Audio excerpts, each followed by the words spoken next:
वसुदेवसुतं देवं कंसचाणूरमर्दनं देवकी परमानन्दं कृष्णं वन्दे जगद्गुरुं। જગતને માર્ગદર્શન આપી શકે તેવો એક વિચાર છે શ્રીમદ ભગવદ્ ગીતા, અને વિચારને કહેનાર કૃષ્ણ વંદે જગતગુરુ. હમણાં જ ગીતા જયંતિ ગઈ. ભગવાનને દર વર્ષે મકસર સુદ એકાદશીના દિવસે વિચારના જન્મ સ્વરૂપે યાદ કરવા જોઈએ. હર વર્ષે કોઈ ના કોઈ વિચારની પુસ્તિકા શાસ્ત્ર લખાય છે. હજારો વર્ષથી આ પ્રણાલિકા છે, પરંતુ 5000 વર્ષમાં એક એવો પુસ્તક છે, એક એવો વિચાર છે, એક એવો ઉપદેશ છે, એક એવી સાધના છે જે ભગવાને પોતાના સ્વમુખે કહી છે. ભગવાન વ્યાસજીએ જેને મહાભારતમાં ગ્રથિત કરેલી છે, એ શ્રીમદ ભગવદ્ ગીતાનો જન્મદિવસ છે. એ ગીતાનું આપણે અધ્યયન કરીએ છીએ, ચિંતન કરીએ છીએ. ખૂબ જ મહત્વનો શ્લોક છે આજે શ્રીમદ ભગવદ્ ગીતામાં. એશામ તે બેતા સાંખ્યે બુદ્ધિર્યોગે વિમામ શૃણુ બુદ્ધયા યુક્તો યયા પાર્થ કર્મબંધમ પ્રહાસ્યસી. બહુ જ મહત્વનો શ્લોક છે, વિશિષ્ટ શ્લોક છે. એની કેટલીક વિશિષ્ટતાઓ છે. આજે આપણે તે શ્લોકની કેટલીક વિશિષ્ટતાઓ જોઈએ. સૌથી પ્રથમ વિશિષ્ટતા એ છે આ શ્લોકની કે શ્રીમદ ભગવદ્ ગીતાનો મહત્વનો અધ્યાય છે સાંખ્ય યોગ, જેના લગભગ મધ્ય ભાગમાં આ શ્લોક આવેલો છે. આ શ્લોકમાં બે વસ્તુ સમાવિષ્ટ છે, એક ઉપસંહાર અને બીજું ઉપક્રમ. 11 થી 38 શ્લોક સુધી ભગવાને સાંખ્ય કીધેલું છે, અને આ સાંખ્યનો એક અંતરામાં ઉપસંહાર આવે છે. હવે પછી ભગવાન વિષય બદલવાના છે આપણા માટે, કારણ કે આપણને સાંખ્ય થોડું કઠિન પડ્યું છે. હવે ભગવાન યોગ કહેવાના છે, કર્મયોગ કહેવાના છે. હવે પછી જે કર્મયોગ કહેવાના છે એનો ઉપક્રમ પણ આ શ્લોકમાં આવી જાય છે. એનો મતલબ સમગ્ર બીજા અધ્યાયનું, સમગ્ર સાંખ્ય યોગનું એક સારાંશ બીજા 39મા શ્લોકમાં સમાવિષ્ટ થયો છે. પ્રથમ વાત તે મધ્યમાં છે, બીજી વાત તેમાં ઉપક્રમ અને ઉપસંહાર પણ છે, ત્રીજી વાત સમગ્ર અધ્યાયનો શોર્ટ વિચાર, ટૂંકમાં વિચાર 39મો શ્લોક આપણને બતાવે છે. એટલું જ નહીં, અર્જુન પ્રત્યેનો કૃષ્ણ પ્રેમ અને આપણા પ્રત્યેનો ઈશ્વર પ્રેમ આ શ્લોકમાં જોવા મળે છે. કારણ કે એમાં ભગવાન એવું કહે છે કે અત્યાર સુધી મેં તને સાંખ્ય યોગ કહ્યું, સાંખ્ય જ્ઞાન કહ્યું છે, હવે હું તને યોગ જ્ઞાન કહીશ, યોગ બુદ્ધિ કહીશ. શા માટે? કારણ કે સાંખ્ય તને કઠિન પડે છે, પણ મારે તને સમજાવવું તો છે જ. આ પ્રેમ હોય તો જ સમજાવી શકાય. આ શ્લોકમાં આપણને ઈશ્વર પ્રેમ પણ આપણા માટે દેખાય છે. પાંચમી પણ એક વાત છે, આ શ્લોકમાં ભગવાનની પોતાની મૌલિકતા કશું નથી. મૌલિકતા એટલે પોતાનું ઉમેરી દીધેલું. ભગવાને એવું કંઈ કીધું નથી. શ્રીમદ ભગવદ્ ગીતામાં ભગવાન શાસ્ત્રોક્ત જ વાત કરે છે, અને શાસ્ત્રોક્ત વાત કરે છે એનું પ્રતિપાદન 39મા શ્લોકમાં થાય છે. એશામ તે વિહિતા સાંખ્યે બુદ્ધિર્યોગે ત્વિમામ શૃણુ બુદ્ધયા યુક્તો યયા પાર્થ કર્મબંધન પ્રહાસ્યસી. મૌલિકતા નથી, શાસ્ત્રોક્ત છે. કઈ રીતે કહી શકાય? સૃષ્ટિના ઉત્પત્તિ કાળથી વેદમાં બે ધર્મો સમજાવેલા છે, પ્રવૃત્તિ લક્ષણ ધર્મો અને નિવૃત્તિ લક્ષણ ધર્મો. આ બે જ ધર્મો સમજાવેલા છે, અને અંતિમતઃ કલ્યાણ, અંતિમતઃ ઉન્નતિ માણસની આ બે ધર્મો થકી જ થવાની છે. પરંતુ કાળક્રમે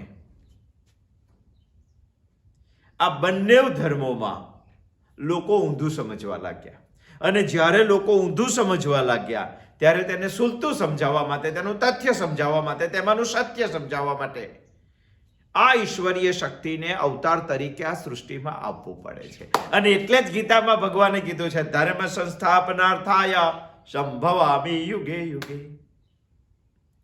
ધર્મ સંસ્થાપનાર એટલે ઈસાઈ, ક્રિશ્ચિયન, મુસ્લિમ, હિન્દુ આ ધર્મની વાત કરતા નથી ભગવાન. નિવૃત્તિ લક્ષણ ધર્મ અને પ્રવૃત્તિ લક્ષણ ધર્મ જે વેદમાં વિદિત છે તે ધર્મની વાત કરી રહેલા છે. અને બંને ધર્મો ભગવાન શ્રીમદ ભગવદ્ ગીતામાં કહેવા માંગે છે. આ શ્લોકમાં તો બંનેનું વર્ણન છે. સાંખ્ય એટલે નિવૃત્તિ લક્ષણ ધર્મ અને યોગ એટલે પ્રવૃત્તિ લક્ષણ ધર્મ. 11 થી 38 ભગવાને જે સાંખ્ય કહ્યું છે તે નિવૃત્તિ લક્ષણ ધર્મ બતાવે છે.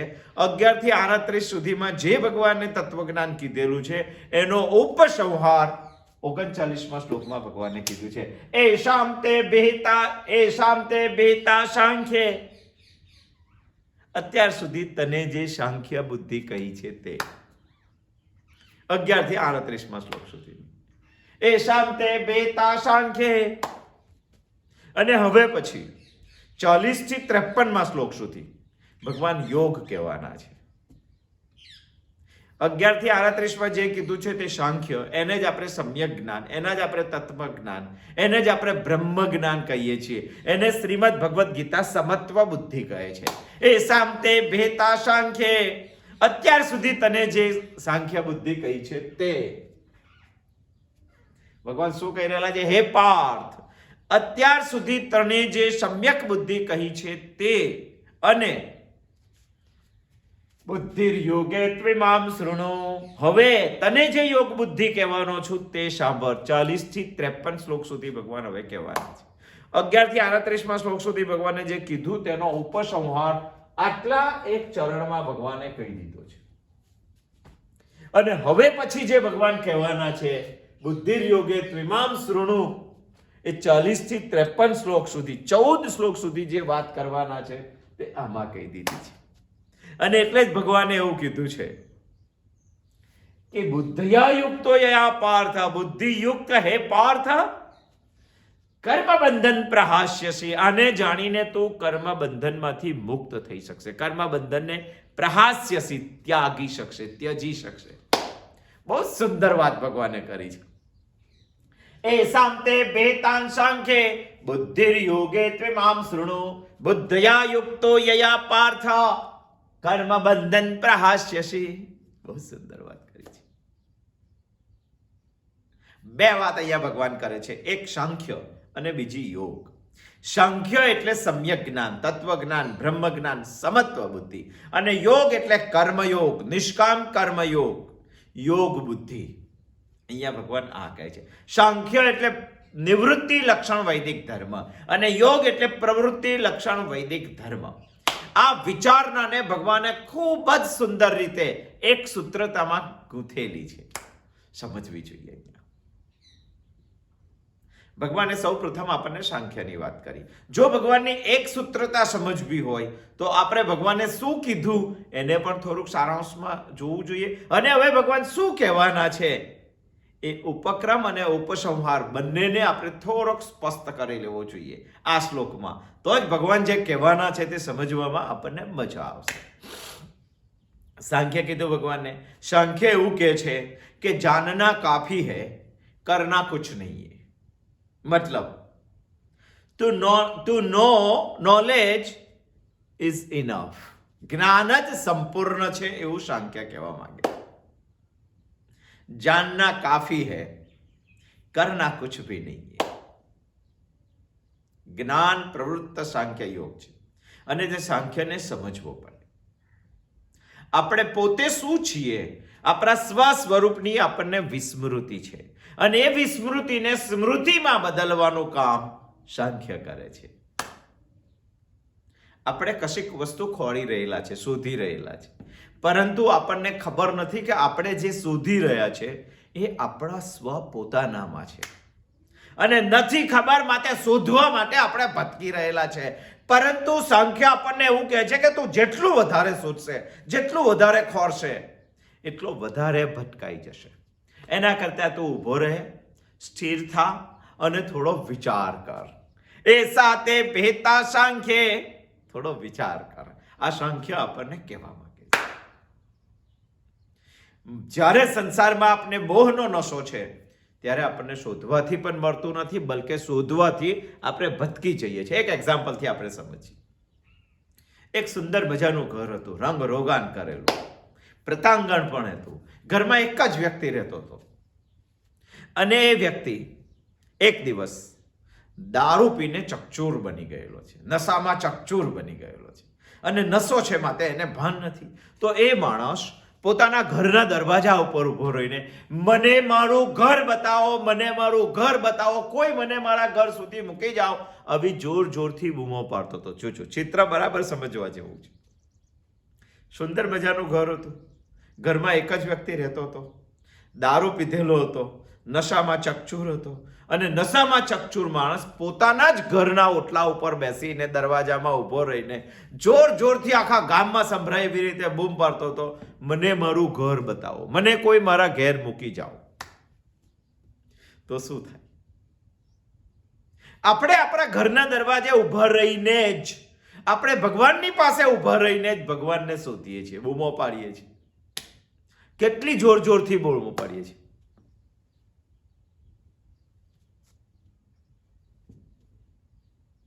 પરંતુ એની બૂમો સાંભળીને એ ગામમાં એક બરડગાડું લઈને બહુ સજ્જન માણસ ત્યાંથી પસાર થતો હતો. તેને એવું લાગ્યું કે આ માણસને નશો નહીં ઉતરે ત્યાં સુધી બૂમો પાડશે અને બૂમો તો પાડશે જ, પણ આખા ગામને હેરાન કરશે. એટલા માટે બરડગાડાવાળાએ ભાઈએ એવું કીધું કે ભાઈ બેસી જા, હું તને તારા ઘેર પહોંચાડું છું. અને દારૂડિયા માણસને બરડગાડામાં બેસાડી દીધું અને એ માણસ બરડગાડું લઈને કશું જ ના કર્યું. 1 કલાક સુધી ગામની ચારે બાજુ ફર્યા કર્યું. અંદર બેઠેલા નશાવાળા માણસને એવું લાગ્યું કે મને આ માણસ ઘર સુધી પહોંચાડશે. અને 1 કલાક થયો એટલે પેલાનો નશો થોડો ઓછો થયો અને નશાનો ઓછો થયો ત્યારે આ માણસે બરડગાડું એના દરવાજા ઉપર ઊભું રાખ્યું, જ્યાંથી લીધો હતો ત્યાં જ, અને કીધું ભાઈ ઘર આવી ગયું. અને એ માણસ શાંતિથી ઉતરી ગયો, પોતાના ઘરમાં જતો રહ્યો. પરંતુ નશામાં એને પહેલા ખબર નથી અને માતે ઘર સૂતો હતો. બસ શ્રીમદ ભગવદ્ ગીતાની અંદર અર્જુનને આસક્તિનો નશો છે, મોહનો નશો છે અને મોહાંધ થયેલા અર્જુનને ખબર નથી પડતી, માતે જ પોતાના આંગણે ઊભો રહીને ભગવાન ક્યાં છે તે પૂછે છે. ત્યારે ભગવાનને સાંખ્ય યોગ તો કીધો, પરંતુ ખબર ના પડી. અને આપણી જેવાને તો ખબર જ ના પડે, અર્જુનને જો ના પડી હોય તો. અને માતે ભગવાન બરડગાડું લઈને આવ્યા અને અર્જુનને બરડગાડામાં બેસાડી દીધો.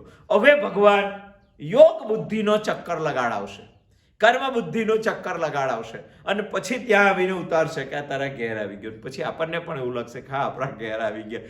જે વસ્તુ ભગવાને કીધી તે મુશ્કેલ હતી, અને મુશ્કેલ એટલા માટે લાગી કારણ કે આપણે બધા મોહાશક્ત છીએ અને મોહાશક્તના નશામાં ભગવાન જે કહે છે તે આપણને સમજાતું નથી અને આપણે ત્યાં જ ઊભા રહીને બૂમો પાડીએ છીએ કે મને ભગવાન બતાવો, મને ભગવાન બતાવો.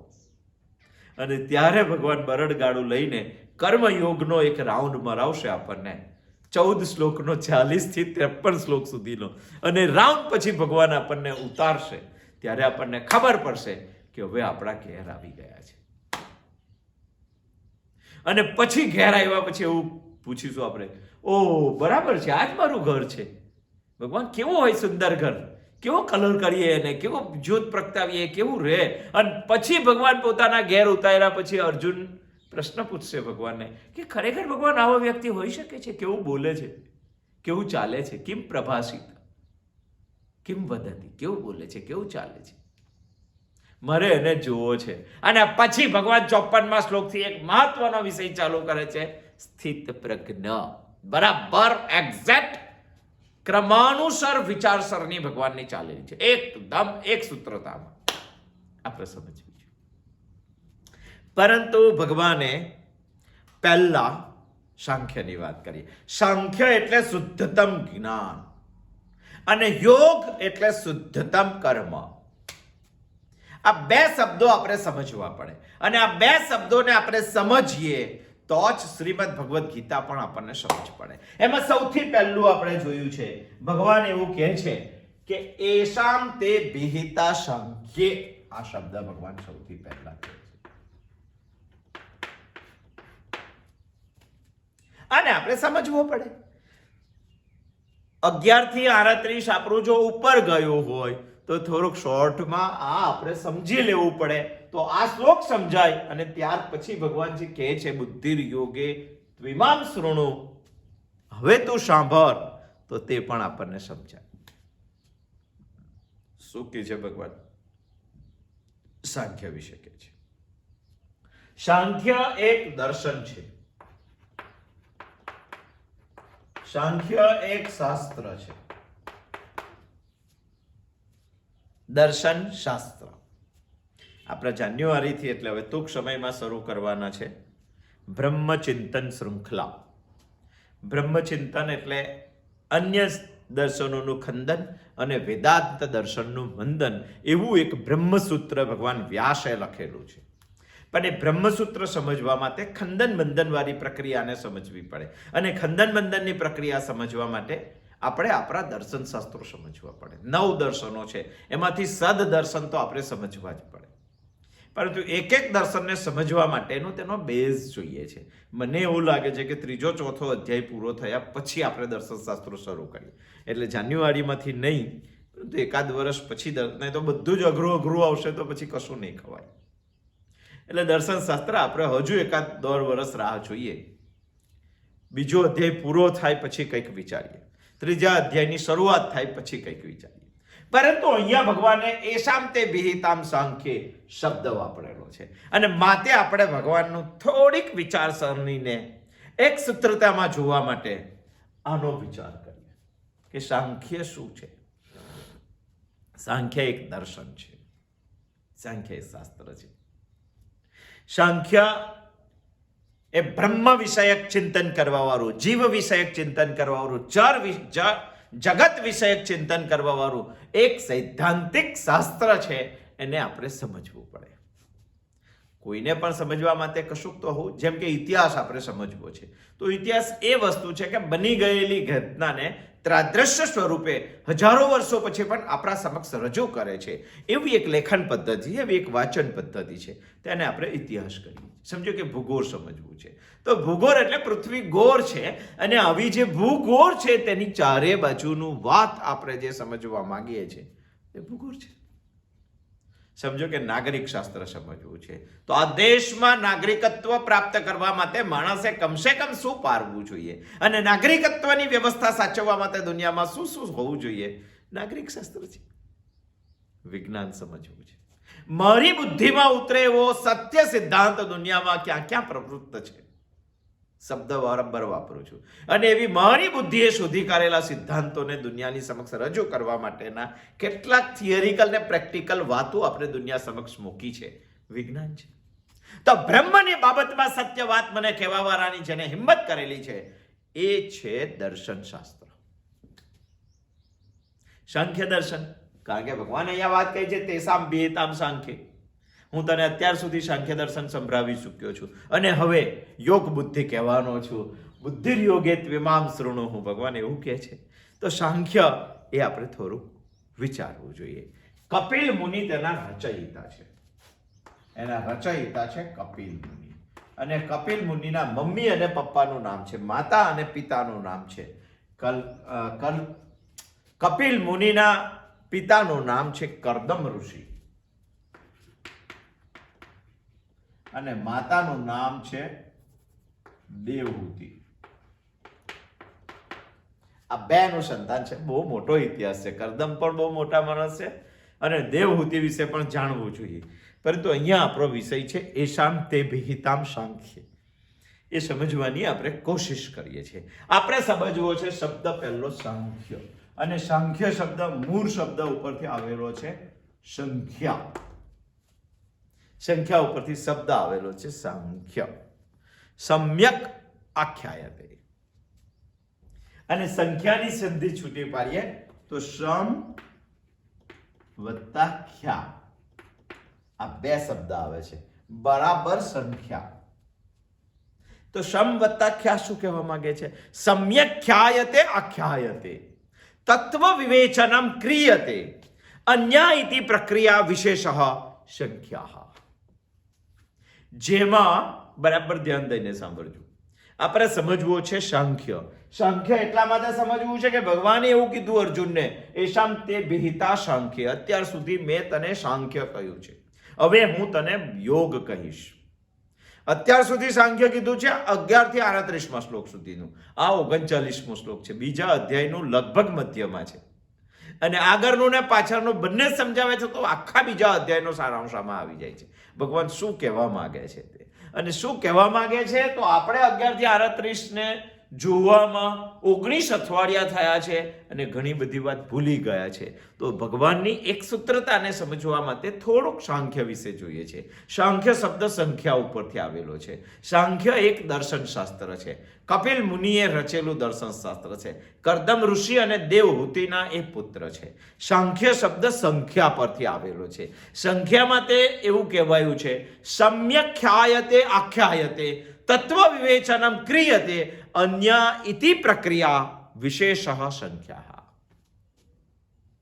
જેમાં તત્વોની સારી રીતે વ્યાખ્યા અને વિવેચન કરવામાં આવ્યું છે, તેવી જે વિશેષ સંખ્યા બતાવવામાં આવી છે તેને સંખ્યા કહેવામાં આવે છે. અને આવી જે સંખ્યા જે શાસ્ત્ર પ્રતિપાદિત કરવા માટે પ્રવૃત્ત થયું છે, યયા પ્રવૃત્તિ શાસ્ત્રમ ઇતિ સાંખ્ય. આ સંખ્યાને પ્રવૃત્ત કરવા માટે જે શાસ્ત્ર પ્રવૃત્ત, આ સંખ્યાને બતાવવા માટે જે શાસ્ત્ર પ્રવૃત્ત થયું છે, યયા પ્રવૃત્તિમ શાસ્ત્રમ ઇતિ સાંખ્યમ. અચ્છા, પ્રશ્ન આપણને એવો ઉભો થાય કે સંખ્ય વળી કઈ સંખ્યા બતાવી રહેલું છે? સમ્યક આખ્યાયતે ખ્યાયતે આખ્યાયતે વિવેચનમ ક્રિયતે અન્યથા ઇતિ વિશેષ પ્રક્રિયા સંખ્યા. અને યયા પ્રવૃત્તિ સંખ્યા, યયા પ્રવૃત્તિ શાસ્ત્રમ ઇતિ સાંખ્ય. આ પ્રવૃત્તિ માટે જે પ્રવૃત્ત થયેલું છે એને સાંખ્ય કહેવામાં આવે છે. તો સાંખ્ય તત્વોને સારી રીતે વિવેચન કરવા માટે કઈ સંખ્યા બતાવી રહેલું છે? તો સાંખ્યમાં કારિકાઓ આવેલી છે. જેમ ગીતામાં શ્લોકો છે, એમ યોગ દર્શનની અંદર સૂત્રો છે, એમ સાંખ્ય દર્શનની અંદર કારિકાઓ આવેલી છે. એમાં એક કારિકા સંખ્યા બતાવતી કારિકા છે. મૂળ પ્રકૃતિર વિકૃતિર મહદાદ્યાહ. મૂળ પ્રકૃતિર વિકૃતિ મહારાદ્યાહ પ્રકૃતિ વિકૃતિયઃ શબ્દઃ. બહુ મસ્ત કારિકા છે. ષોડશક્તુ વિકારો ન પ્રકૃતિર ન વિકૃતિ પુરુષઃ. શું કહેવા માંગે છે અહીંયા? અહીંયા એવું કહેવા માંગે છે કે એક મૂળ પ્રકૃતિ છે,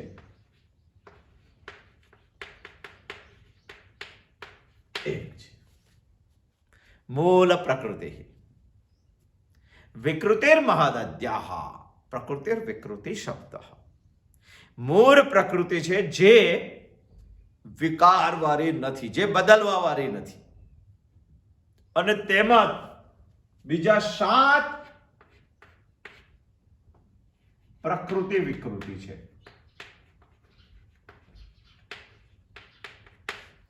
એ 7 કાર્ય પણ છે અને એ 7 કારણ પણ છે.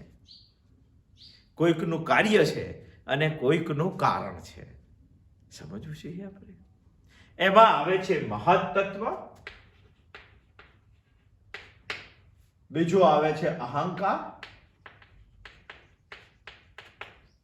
અને ત્રીજું આવે છે પંચમહાભૂત. 7 થયા. સાંખ્ય સંખ્યા પરથી આવેલું છે અને તત્વ વિવેચનમાં તે સંખ્યા કઈ છે, કેટલી છે, કોના કોના માટે વપરાયેલી છે તે આપણે જોઈએ છે. એટલા માટે જોઈએ છે કે ભગવાને અહીંયા કીધું એશામ તે ભેતામ સાંખ્ય. 16 વિકારો છે.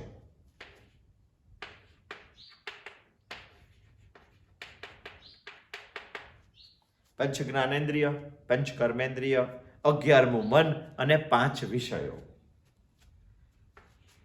5 જ્ઞાનેન્દ્રિયો, 5 કર્મેન્દ્રિય અને મન વત્તા 5 વિષયો.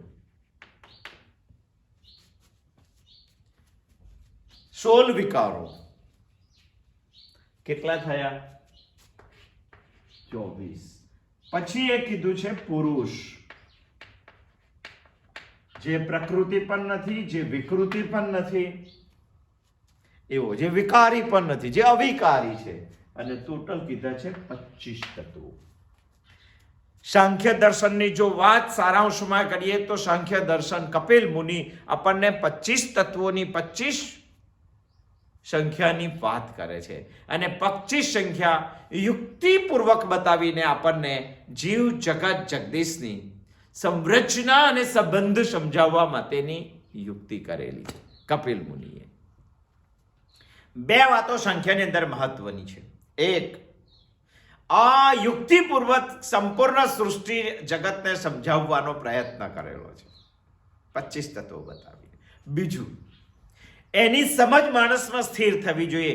પરમાત્માનું જ્ઞાન, આત્માનું જ્ઞાન, બ્રહ્મનું જ્ઞાન, આવા જ્ઞાનની અંદર માણસની નિત્ય સ્થિતિ થવી જોઈએ, અને આ નિત્ય સ્થિતિ કરવા માટેનું સાધન છે સર્વ કર્મ સંન્યાસ. બહુ ધ્યાનથી સાંભળજો. ભગવાને અહીંયા કીધું છે એસામ તે વિહિતાન સાંખ્ય. અત્યાર સુધી તને સાંખ્ય મેં કહ્યું છે. આપણે સમજવું છે ભગવાને શું સાંખ્ય કીધું છે, તો એના માટે સાંખ્ય યોગ, સાંખ્ય દર્શન જોવું પડે. સાંખ્ય દર્શન એટલે સંખ્યા, સમ્યક ખ્યાયતે આખ્યાયતે તત્વ વિવેચનમ વિક્રિયતે અન્ય ઇતિ પ્રક્રિયા વિશેષ સંખ્યા. અને આ સંખ્યા માટે જે પ્રવૃત્ત થયું છે યયા પ્રવૃત્તિમ શાસ્ત્રમ ઇતિ સાંખ્ય. તો 25 સંખ્યા સંખ્યાએ બતાવી છે તે આપણે જોઈએ. અને બીજી એક વાત મહત્વની બતાવી છે કે આ જ્ઞાનમાં કાયમ માટે નિત્ય સ્થિતિ માણસને જો રાખવાની હોય તો સર્વ કર્મ સંન્યાસ આ સાધન સંખ્યાએ કીધું છે. અને બંને વાતો આપણે સમજવી જોઈએ જ્ઞાનમાં કાયમ સ્થિતિ વાળી. હવે પ્રશ્ન આપણને એ ઉભો થાય કે અહીંયા ભગવાને સાંખ્ય તો કીધું એસામ તે વિહિતાન સાંખ્ય, પરંતુ ભગવાને 11 થી 38 શ્લોકમાં કઈ જગ્યાએ 25 તત્વોની વાત કરી છે? ભગવાને કઈ જગ્યાએ સર્વકર્મ સંન્યાસની વાત કરી છે? બતાવો ચાલો. અને જો એ ના કરી હોય તો આપણે સાંખ્ય પણ સમજ્યા છે, આપણે શ્રીમદ ભગવદ્ ગીતાના 11 થી 38 શ્લોક પણ સમજ્યા છે. જો સાંખ્યની વાત ભગવાને 11 થી 38 શ્લોકમાં ના કરી હોય તો ભગવાનનું આ કહેવું ખોટું છે. એસામ તે વિહિતાન સાંખ્ય. અને માણસના મનમાં આ જ વાત નથી ઉતરતી કે ભગવાન એસામ તે વિહિતામ સાંખ્ય જો કહેતા હોય તો ભગવાને 11 થી 38 કઈ સાંખ્યની વાત કીધી છે એ શોધવી જોઈએ. અને આ જો આપણને સ્પષ્ટ ના હોય તો ભગવાનનો સિદ્ધાંત પણ આપણને નહીં સમજાય. અને ભગવાને જો આ કીધું હોય તો ભગવાનનું અસત્ય હોય જ નહીં. ભગવાને સત્ય જ બોલેલા છે, અને સત્ય જ બોલેલા હોય તો આપણે સાબિત કરવું પડે કે 11 થી 38 ભગવાને કઈ જગ્યાએ સંખ્યાની વાત કરી છે સાંખ્યની, અને ભગવાને કઈ જગ્યાએ સર્વકર્મ સંન્યાસની વાત કરી છે. આ બે વાતો તો સંખ્યામાં છે જ, અને આ બંને વાતો ગીતામાં છે કે નહીં આપણે જોવું પડે. અને જોયું અને છે જ તો આપણે સમજી લઈએ એ સામ તે વિહિતાન સંખ્ય. ભગવાનની વાત એકદમ રાઈટ છે, એકદમ સત્ય છે. આપણે કહીએ કે હા ભગવાને સંખ્યાની વાત કરી જ છે, પરંતુ ભગવાને સંખ્યાનું સંશોધિત સ્વરૂપ શ્રીમદ ભગવદ્ ગીતાના 11 થી 38 શ્લોકમાં કીધેલું છે. તમે કહેશો કે આ સંશોધિત સ્વરૂપ શું છે? કોઈ પણ તત્વને, કોઈ પણ વિચારને સંશોધિત સ્વરૂપે મૂકવાનો હોય તો તે તત્વમાં રહેલા અમુક વાતો દેશ અને કાળ પ્રમાણે ઉપયોગી રહેતી નથી, અને એનો મૂળ ઉદ્દેશ્ય મુમુક્ષુ બનાવવાનો, અને મુમુક્ષુતા માટે એના મૂળભૂત સિદ્ધાંતોને પ્રતિપાદિત કરવા પડે. પરંતુ કાળ અને દેશ પ્રમાણે કેટલીક વાતો બંધ કરવી પડે, અને કેટલીક વાતો મૂળભૂત સિદ્ધાંતો છે, એનો મૂળભૂત ઉદ્દેશ્ય મુમુક્ષુતા, અને મુમુક્ષુતા માટેના મૂળભૂત ઉદ્દેશો છે એ મૂળભૂત સિદ્ધાંતોને કહેવા પડે. તો આપણે અહીંયા એ ચેક કરવું પડે કે સાંખ્યના મૂળભૂત ઉદ્દેશો શું છે, અને ભગવાને મૂળભૂત ઉદ્દેશો સાંખ્ય તરીકે 11 થી 38 ક્યાં કયા છે એ જો જાણી લઈએ સ્પષ્ટ રીતે તો આપણને ખબર પડે કે ભગવાને સાચું કીધું છે એસામ તે વિહિતાન સાંખ્ય. કારણ કે ભગવાન અર્જુનને કહે છે, અને અર્જુનને એટલું જ કહે છે કે અત્યાર સુધી મેં તને સાંખ્યની બુદ્ધિ કહી છે, હવે હું તને યોગ બુદ્ધિ કહેવાનો છું. બુદ્ધિ યોગ હે પાર્થ, આ જાણીને તું કર્મ બંધનથી ત્યજી દઈશ, કર્મ બંધનથી મુક્ત થઈશ. એ સાંતે ભેતા સાંખ્યે બુદ્ધિર યોગે ત્વિમામ શૃણુ બુદ્ધયા યુક્તો યયા પાર્થ કર્મ બંધન પ્રહાસ્યસી. બહુ સ્પષ્ટ વાત ભગવાન કરે છે. અચ્છા, હવે આપણે એવું સમજવાનું રહ્યું કે સાંખ્ય મૂળભૂત રીતે શું કહેવા માંગે છે. ભલે ભગવાને 25 સંખ્યા નહીં કહી, પરંતુ સાંખ્ય મૂળભૂત રીતે 3 તત્વોની વાત કરવા માંગે છે. એક વ્યક્ત, બીજું અવ્યક્ત અને ત્રીજું જ્ઞ. 25 તત્વો કહેવા પાછળનો મૂળભૂત ઉદ્દેશ સાંખ્યનો આ 3 તત્વો દુનિયાની સામે સ્પષ્ટપણે મૂકવાનો તેનો ઉદ્દેશ છે. અને ભગવાને આ 3 તત્વોને 11 થી 38 શ્લોકમાં વર્ણવી ચૂકેલા છે. અચ્છા, તમે કહેશો કે વ્યક્ત એટલે શું? વ્યક્ત એટલે દેખાય તે ઇન્દ્રિય ગોચર દુનિયાના બધા જ વિષયો, કાર્ય, કારણ, કાર્ય એટલે કે જગત. મારી ઇન્દ્રિયોથી જેટલા જગતને હું જાણી શકું છું, વિચારી શકું છું, સાંભળી શકું છું, સ્પર્શી શકું છું, આ દુનિયામાં જેટલા પણ વિષયો છે એને વ્યક્ત કહેવામાં આવે છે. ઇન્દ્રિય ગોચર, કાર્ય, જગત, આ કહેવાનો ઉદ્દેશ સાંખ્યનો છે. અને ભગવાને તે જ કીધું છે, જાતસ્ય હિ ધ્રુવો મૃત્યો ધ્રુવમ જન્મામૃતસ્ય ચ. શું કીધું છે ભગવાન? અવ્યક્તાદીની ભૂતાની, એ અવ્યક્ત માટે કીધું, પરંતુ એમાં જ ભગવાને વ્યક્ત માટે પણ કીધું. વ્યક્ત મધ્યાની ભારત, વચ્ચે જે દેખાય છે હે અર્જુન એ વ્યક્ત છે.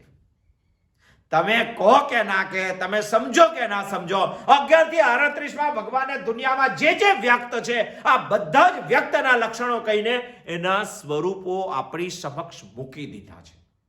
આપણને સમજતા આવડવું જોઈએ. અને એ જ સાંખ્ય 25 તત્વોની વાત કરીને વ્યક્તને બતાવવા માંગતું હતું. જાતસ્ય હિ ધ્રુવો મૃત્યો ધ્રુવમ જન્મામૃતસ્ય છે. ઘણા બધા લક્ષણો ભગવાને કીધા છે અને તે વ્યક્તના લક્ષણો કીધા છે. અને વ્યક્તના લક્ષણો કીધા હોય તો સાંખ્ય એ જ કહેવા માંગતું હતું. અને સાંખ્ય એ જ કહેવા માંગતું હતું તો 25 ભગવાનને ગણતરીની માથાકૂટમાં પડવું નહોતું. કારણ કે કોઈ એવું કહે છે કે 25 તત્વો સાંખ્યએ કીધા, કોઈ કહે છે કે 30 થાય છે, કોઈ કહે છે કે 36 થાય છે. ઘણા કહે છે કે આપણો સૂક્ષ્મ દેહ કેટલાનો છે તો કે 17 તત્વોનો છે. એને 20 પણ કરી શકાય, એને 3 પણ કરી શકાય છે. એવું સાંખ્યના તત્વો માટે પણ, સાંખ્યની સંખ્યા માટે પણ થયું. ઘણા 25 કહે છે, ઘણા 30 પણ કહે છે, ઘણા 36 પણ કહે છે. બધી સંખ્યાઓ પોતાના રીતે સત્ય જ છે. પરંતુ ભગવાનને સંખ્યાના વિવાદમાં ના પડતા, વિવાદાસ્પદ વિષયને ન સ્પર્શતા ભગવાનને સાંખ્ય શું કહેવા માંગે છે તે સ્પષ્ટ કરવું હતું. અને સાંખ્ય કહેવા માંગે છે કે આ દુનિયામાં એક વ્યક્ત વસ્તુ છે અને વ્યક્ત બધાને ખબર પડવી જોઈએ. અને 11 થી 38 ને ફરી પાછા આપણે જોશું તો ભગવાને વ્યક્ત વસ્તુને પ્રસ્થાપિત કરવા અને આપણી સમક્ષ તેને બતાવવા માટે આ વ્યક્તની વાત કરી છે. અવ્યક્ત, વ્યક્તનું કારણ અવ્યક્ત છે. જે વસ્તુ વ્યક્ત દેખાય છે, ઇન્દ્રિય ગોચર છે, એ બધી જ વસ્તુ અવ્યક્તમાંથી નિર્માણ થયેલી છે. અવ્યક્તમાંથી જ વ્યક્ત ઉત્પન્ન થયેલું છે. તે ઇન્દ્રિય ગોચર નથી. ઘણી શક્તિઓ પણ ઇન્દ્રિય ગોચર નથી. ઇલેક્ટ્રિક પાવર, તમે વાયર જોયો છે, તમે કેબલ જોયો છે, તમે બલ્બ જોયો છે, તમે હેલોજન જોયો, તમે પંખો જોયો, તમે ટીવી જોઈ, તમે કોમ્પ્યુટર, પણ ઇલેક્ટ્રિક પાવર આજ દિન સુધી નથી જોયો. તો શું તમે એને નહીં માનો? નથી એવું કહેશો? છે જ. લાગે ત્યારે ખબર પડે. ગુરુત્વાકર્ષણ બળ જોયું છે કોઈએ? સફરજન નીચે પડતા જોયું છે, પરંતુ ગુરુત્વાકર્ષણ બળ કોઈ નથી. તો નથી એવું માનશું? અવ્યક્ત છે. અને અવ્યક્ત છે પરંતુ છે જ. અને એવું અવ્યક્ત દુનિયામાં છે. આ વાત સંખ્ય આપણને કહેવા માંગે છે. એ જ સિદ્ધાંત ઉઠાવીને 11 થી 38 ભગવાને અવ્યક્ત વિશે પણ વાત કરેલી છે. અવ્યક્તાદેને ભૂતાને, તું મધ્યમાં દેખાય છે, પહેલા અવ્યક્ત હતો. વ્યક્ત મધ્યાની ભારત. અને મૃત્યુ પછી પણ તું અવ્યક્ત થવાનું. ભગવાને અવ્યક્ત પણ કીધું છે, ભગવાને વ્યક્ત પણ કીધું છે, અને ભગવાને જ્ઞ પણ કીધું છે, જે સાંખ્ય કહેવા માંગતું હતું. જ્ઞ એટલે જ્ઞાતા. જ્ઞ એટલે જોનાર, જ્ઞ એટલે જાણનાર. કોને જાણનાર? વ્યક્ત અને અવ્યક્ત બંનેને જે જાણવાની ક્ષમતા ધરાવે છે એનું નામ છે જ્ઞ. એ કાર્ય અને કારણ બંનેથી વિલક્ષણ છે. એ પ્રકૃતિ પણ નથી અને વિકૃતિ પણ નથી. મૂળ પુરુષ. સાંખ્ય પણ એ જ કહેવા માંગે છે અને ભગવાન પણ એ જ કહેવા માંગે છે. અત્યાર સુધી ભગવાને શું કીધું? નૈનમ છિંદંતી શસ્ત્રાણી નૈનમ દહતી પાવક. શું કીધું ભગવાને? ઘણા બધા લક્ષણો ભગવાને જ્ઞના કીધું અને આ ત્રણ લક્ષણો વ્યક્ત, અવ્યક્ત અને જ્ઞ, આ ત્રણ વાતોને કહીને ભગવાન આપણને એવું કહેવા માંગે છે કે આ ત્રણ સિવાય દુનિયામાં કંઈ જ નથી. અને સાંખ્ય પણ એ જ કહેવા માંગે છે આ ત્રણ સિવાય જગતમાં કંઈ જ નથી. થયું કે નહીં? એટલે ભગવાન કહે છે એસામ તે વિહિતાન સાંખ્ય. સત્ય છે કે નહીં? એટલું જ નહીં, આ ત્રણનું સાચું સ્વરૂપ સાંખ્ય બતાવે છે તો ભગવાને પણ 11 થી 38 ની અંદર આ ત્રણનું સાચું સ્વરૂપ બતાવેલું જ છે. સાંખ્યએ આ ત્રણની વ્યાખ્યા કરી તો ભગવાને પણ આ ત્રણની વ્યાખ્યા 11 થી 38 માં કરેલી જ છે. સાંખ્યએ આ ત્રણને પૃથક કરીને સમજાવ્યા છે, વર્ગીકરણ કરીને. ભગવાને પણ ત્રણના લક્ષણો, સ્વભાવ બતાવીને, પૃથક કરીને, વ્યાખ્યા કરીને ત્રણે 11 થી 38 માં સમજાવવાની કોશિશ કરેલી છે. અને આવી જે કોશિશ કરેલી છે એના લીધે કહી શકાય કે ભગવાન જે કહે છે એસામ તે વિહિતાન સાંખ્ય, રાઈટ વાત છે.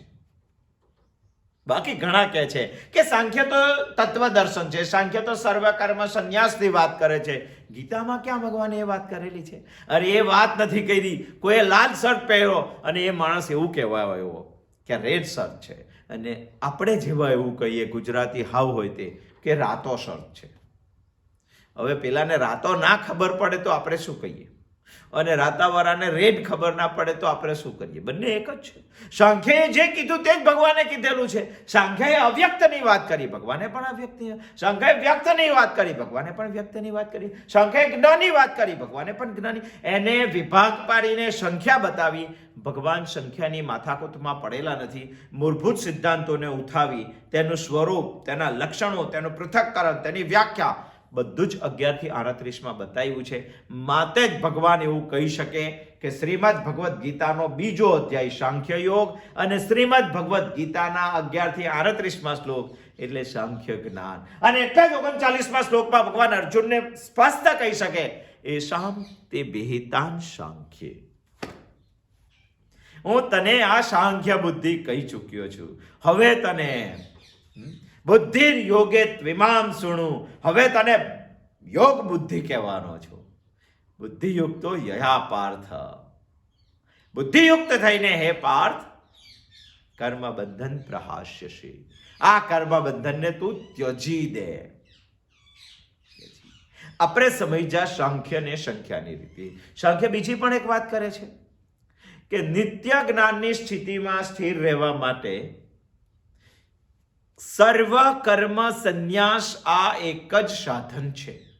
પરંતુ ભગવાને 11 થી 38 માં સર્વ કર્મ સંન્યાસ સાધન છે એવું કોઈ જગ્યાએ કીધું હોય એવું આપણને લાગતું નથી. આ વાત પણ આપણે સાબિત કરવી પડશે.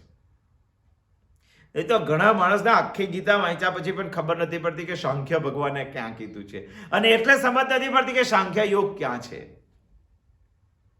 વિશેષતમ વાત છે.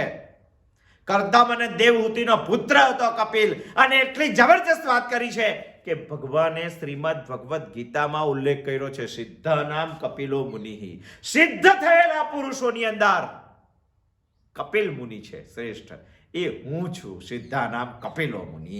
કોઈ એક સિદ્ધાંત મૂક્યો ને એ સિદ્ધાંતને પરિપાથી ઉપર મૂક્યા પછી અગ્નિ પરીક્ષા દ્વારા એ સિદ્ધ થાય તો તેને સિદ્ધ પુરુષ કહેવાય. કપિલે મૂકેલા બધા સિદ્ધાંતોને સિદ્ધ કરી શકાય છે. આવા સિદ્ધ કરી શકાય એવા સિદ્ધાંતો દુનિયામાં કહેવાવાળા જેટલા પણ પુરુષો છે એ પુરુષોમાં એક કપિલ મુનિ છે. અને કપિલ મુનિ હું છું એવું ભગવાને કીધું. સિદ્ધા નામ કપિલો મુનિ, માતે એ સિદ્ધાંતનું નામ ભગવાને રાખ્યું છે સાંખ્ય યોગ બીજા અધ્યાયનું. અને એ જ ભગવાને કીધો છે, એનાથી બીજી જુદી એક પણ વાત કીધી નથી. કારણ કે શ્રીમદ ભગવદ્ ગીતામાં ભગવાનની મૌલિકતા નથી. શ્રીમદ ભગવદ્ ગીતામાં ભગવાનની સૈદ્ધાંતિક શાસ્ત્રોક્ત વાત છે. સર્વકર્મ સંન્યાસ ક્યાં દેખાય છે? સંખ્યા બાબતે તો તમે કીધું કે સંખ્યામાં 25 સંખ્યા કીધી ને અહીંયા 3માં વર્ણવી દીધી, વ્યક્ત, અવ્યક્ત અને જ્ઞ. તો સર્વકર્મ સંન્યાસ ક્યાં કહ્યું છે? સર્વકર્મ સંન્યાસ એટલે બધા જ કર્મોનો ત્યાગ કરી દેવો. તસ્માદ ઉત્તિષ્ઠ કૌંતેય યુદ્ધાય કૃત નિશ્ચય. આનું ગુજરાતી બધા કર્મોનો ત્યાગ કરી દેવો એવું થાય છે. ભગવાન તો જ્યારથી શરૂઆત કરી છે ત્યારથી અર્જુનને યુદ્ધ કરવાનું જ કહે છે. તો સર્વકર્મ સંન્યાસ કઈ જગ્યાએ બતાવ્યો છે? સાંખ્યમાં એક બહુ સુંદર કથાનક છે. એ કથાનક આપણે વિચારવું જોઈએ. અત્યારે આપણે કથાનક વિચારી જોઈએ કે શું કહેવા માંગે છે. સાંખ્યમાં એક અસુરી ઋષિ છે અને અસુરી ઋષિ એક યજ્ઞ કરતા હતા. એ યજ્ઞનું નામ હતું સહસ્રવત્સર. સહસ્રવત્સરનું નામ થાય છે 1000 દિવસ. સંવત્સર શબ્દ છે ને એવો આ વત્સર શબ્દ છે. વત્સર એટલે દિવસ. 1000 દિવસ ચાલવા વાળો યજ્ઞ. યજ્ઞ એટલે સ્વહિતાર્થે નહીં, સમષ્ટિના હિતાર્થે કરેલું કાર્ય. બહુ સમજવા જેવા શબ્દ છે. આપણાથી 1 કલાક પણ સમષ્ટિના હિતાર્થનું કોઈ કાર્ય હાથમાં લઈને એકાગ્રતાથી કરી શકાતું નથી. અને આ ઋષિ, અસુરી ઋષિ 1000 દિવસનો યજ્ઞ કરે છે સમષ્ટિના હિતાર્થે. સહસ્રવત્સર યજ્ઞ, બહુ સુંદર યજ્ઞ. 1000 દિવસ એટલે 3 વર્ષ જેવો સમય થાય છે. અને એ પૂરા થયા એટલે ત્યાં કપિલ મુનિનું આગમન થયું. કપિલ મુનિ ખુશ થયા. અસુરી ઋષિએ સ્વાગત કર્યું, આસન આપ્યું, આચમન આપ્યું, ભોજન કરાવ્યું. બંને જણ બેઠા, થોડી પ્રશ્નોત્તરી થઈ. એમાં કપિલ મુનિએ અસુરી ઋષિને પ્રશ્ન પૂછ્યો કે આપ ગૃહસ્થાશ્રમમાં, આ સંસારમાં આપ સુખી તો છો ને? ત્યારે અસુરી ઋષિએ જવાબ આપ્યો કે પ્રભુ ખૂબ સુખ છે. ધન છે, દોલત છે, સંપત્તિ છે, સત્તા છે, કીર્તિ છે, યશ છે, બધું જ છે ભગવાન. અને એટલું સુખ છે, મારી પાસે પદ છે, પાવર છે, પ્રતિષ્ઠા છે, પૈસા છે, બધું જ છે ભગવાન. મને કંઈ નહીં જોઈએ ને, હું બહુ સુખી છું. કપિલ મુનિ ત્યાં આવ્યા હતા તેવા ને તેવા જ પાછા જતા રહે છે. આપણને પ્રશ્ન થાય કે આટલો મોટો યજ્ઞ કર્યો અને આટલા મોટા યજ્ઞ કર્યા પછી કપિલ મુનિ કંઈ કહ્યા વગર જતા રહ્યા. કંઈ કહ્યા વગર એટલા માટે જતા રહ્યા કે કપિલ મુનિના મગજમાં એ છે કે આ સંસારમાં એ સુખી છે એટલે નાશવંત વસ્તુઓ ઉપર તેને વિશ્વાસ છે. અને નાશવંત વસ્તુઓ ઉપર જ્યારે માણસને વિશ્વાસ હોય, એ સુખી કરશે તેવો વિશ્વાસ હોય, તો પછી તેને શાશ્વત વસ્તુ કહેવાનો કોઈ મતલબ નથી. જતા રહ્યા કપિલ. અસુરી ઋષિએ બીજી વખત યજ્ઞ કર્યો, સહસ્ત્ર વત્સર નામનો યજ્ઞ. અને તે પણ 1000 દિવસ ચાલ્યો. બીજી વખત કપિલ મુનિ આવ્યા અને બીજી વખત અસુરી મુનિને પ્રશ્ન પૂછ્યો. એ બેઠા કે કેમ છે ઋષિ, બધું મજામાં છે? સંસારમાં સુખી છું? તો કે ભગવાન સંસારમાં થોડી ઘણી તકલીફો તો આવે છે, સુખ તો છે જ, પણ તકલીફો આવે છે. પણ એ તકલીફોનો ઉકેલ પણ મળી જાય છે, એટલે ગાળું ગબૈડા કાઢે છે. કપિલ મુનિ ફરી પાછા તેવા જ પાછા ગયા, કોઈ પણ ઉપદેશ કર્યા. ત્રીજી વાર અસુર ઋષિએ યજ્ઞ કર્યો સહસ્ત્ર વત્સરનો. આ તો સાંખ્ય કહે છે, હું નથી કહેતો. અને સહસ્ત્ર વર્ષનો ત્રીજી વાર યજ્ઞ કર્યો. ત્રીજી વાર કપિલ મુનિ આવે, ત્રીજી વાર પ્રશ્નોત્તરી થઈ. ત્રીજી વાર પણ આ જ પ્રશ્ન, આપ સુખી છો ને સંસારમાં? ત્યારે અસુરી મુનિએ જવાબ કંઈક આવો આપ્યો કે ભગવાન, સંસારમાં ક્યારેય સંપૂર્ણ સુખ નથી અને સંસારમાં ક્યારેય સંપૂર્ણ દુઃખનો નાશ નથી કરી શકતો. માટે અત્યારે હું એ મૂંઝવણમાં છું કે આનો ઉકેલ શું લાવી શકાય. હવે અસુરી મુનિને કઈ પરિપાત સમજાયો. કપિલ મુનિએ તેમને પૂછ્યું કે તમને શું દુઃખ છે? તો કે ભગવાન, 3 પ્રકારના દુઃખ આ જગતમાં છે. એક આધ્યાત્મિક દુઃખ છે, એક આધિભૌતિક દુઃખ છે અને ત્રીજું અધિદૈવિક દુઃખ છે. આ ત્રણે ત્રણ દુઃખનો ઉપાય મને જ મળતો નથી. અને ત્રણે ત્રણ દુઃખ એટલા ભયંકર છે કે આ આઘાતોમાં માણસનો સંસાર ઝેર બરાબર થઈ જાય છે. આધ્યાત્મિક દુઃખ એટલે જેને હું માનું છું તેનાથી થતો દુઃખ. હું શરીર છું, હું મન છું, હું બુદ્ધિ છું, હું ઇન્દ્રિય છું. આ જે બધું આપણને લાગે છે ને, આટલા બધાથી જે દુઃખ થાય છે એને આધ્યાત્મિક દુઃખ કહેવામાં આવે છે. દુનિયામાં એવો કોઈ માણસ છે કે ઇન્દ્રિય, મન, બુદ્ધિ, શરીર આ કોઈ દુઃખ જ નથી? અરે કોઈ પણ માણસ હોય આ ચારની ઝપતમાં તો આવી જ જાય, આવી જ જાય ને આવી જ જાય. આધ્યાત્મિક દુઃખ દરેક લોકોને છે. શું રોગ કોઈ દિવસ થતો નથી? નહીં થયો હોય તો એવું ના સમજશો કે નહીં થયો. હજુ એ અવ્યક્ત સ્વરૂપમાં છે. જ્યારે વ્યક્ત થશે ને ત્યારે ખબર પડશે. શરીરમાં દુઃખ આવવાનું જ છે. ઇન્દ્રિયનું દુઃખ કોઈની આંખ મરતા સુધી જોશે, દાંત મરતા સુધી સપોર્ટ આપશે, હાડકા મરતા સુધી સપોર્ટ આપશે, ઘૂંટણ તો દુખવા જ લાગશે, કમર તો દુખવા જ લાગશે. આધ્યાત્મિક દરેકને હોય છે દુઃખ, અધિભૌતિક દુઃખ. જેને હું નથી સમજતો, જે મારાથી બીજું સમજુ છું તેનાથી થતું દુઃખ. પત્નીથી થતું દુઃખ, પુત્રથી થતું દુઃખ, સ્વજનોથી થતું દુઃખ, દુનિયાની કોઈ પણ વસ્તુથી થતું દુઃખ, ગાડીથી થતું દુઃખ, ઘરથી થતું દુઃખ, પૈસાથી થતું દુઃખ, પૈસા નથી તેનાથી. હું જેને સમજતો નથી એવી આખી દુનિયાથી મને જે દુઃખ થાય છે, આ દુઃખમાંથી કયો માણસ મુક્ત થઈ શકે? સમજો, ગમે તેટલા પૈસા હોય, ગમે તેટલી કીર્તિ હોય, ગમે તેટલું યશ હોય, ગમે તેટલું મોટું પદ હોય, ગમે તેટલી મોટી સત્તા હોય, તો પણ આધ્યાત્મિક કે અધિભૌતિક દુઃખ તો આવે ને આવે જ. આ ના આવે તો અધિદૈવિક આવે, વાવાઝોડું આવે, અતિવૃષ્ટિ આવે, અનાવૃષ્ટિ આવે, ધરતીકંપ આવે. આમાં ફસાય કે નહીં આપણે? વીજળી પડે આકાશમાંથી તો ફસાય કે ના ફસાય? આ ત્રણ દુઃખમાં તો માણસ ફસાય જ. અને આ ત્રણમાંથી સંપૂર્ણ મુક્ત થવાનો ઉપાય 3 વખત સહસ્ર વત્સર યજ્ઞ કર્યા પછી પણ અસુરી ઋષિને દેખાયો નહીં. માટે તેમને કપિલ મુનિને કીધું કે પ્રભુ હવે મને કોઈ ઉપાય દેખાતો નથી. આપણી પણ આંખ ખુલવી જોઈએ. આપણી આંખ ન ખુલતી હોય, આપણી પણ આંખ ખુલવી જોઈએ.